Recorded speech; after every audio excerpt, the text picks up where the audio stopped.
سیدنا عبداللہ بن عمر رضی اللہ عنہ بیان کرتے ہیں، اصاب عمر بخیبر ارضا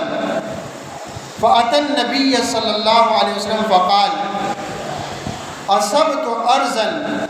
لم اصب مالا قط انفس منه فكيف تأمرني به؟ قال رسول اللہ صلی اللہ علیہ وسلم ان شئت حبست اصلها وتصدقت بها،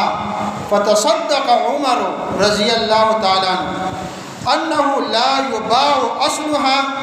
ولا يوهب ولا يورث في الفقراء والقربى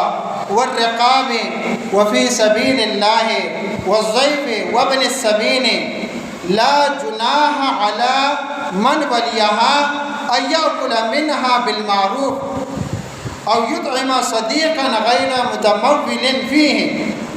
سیدنا عمر فاروق رضی اللہ عنہ کو خیبر میں ایک بہترین عمدہ زمین ملی،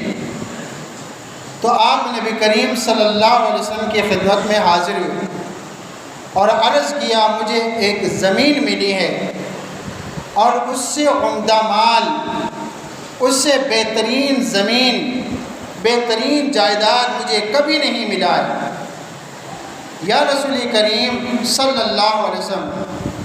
آپ مجھے اس کے بارے میں کیا حکم دیتے ہیں؟ تو آپ صلی اللہ علیہ وسلم نے فرمایا اگر تو چاہے تو اصل جائیداد اپنے قبضے میں روک رکھ اور اس کے منافع کو صدقہ کر دے، یعنی جو زمین ہے وہ آپ کے قبضے میں ہو، لیکن زمین کی جو پیداوار ہے، ثمرات ہیں، میوے ہیں، وہ صدقے میں دیا کرو۔ چنانچہ سیدنا عمر رضی اللہ عنہ نے اس شرط کے ساتھ صدقہ کیا کہ اصل زمین نہ بیچی جائے، نہ ہبہ کی جائے، نہ کسی کی وراثت میں دی جائے،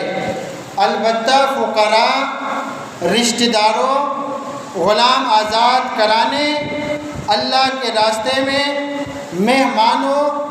اور مسافروں کے لیے وقف رہے گی، اور زمین کی دیکھ بھال کرنے والا متولی خود بھی اس سے معروف طریقے سے کھا سکتا ہے اور اپنے غریب دوستوں کو کھلا سکتا ہے۔ یہ صحیح بخاری کی حدیث نمبر 2772 یعنی 2772۔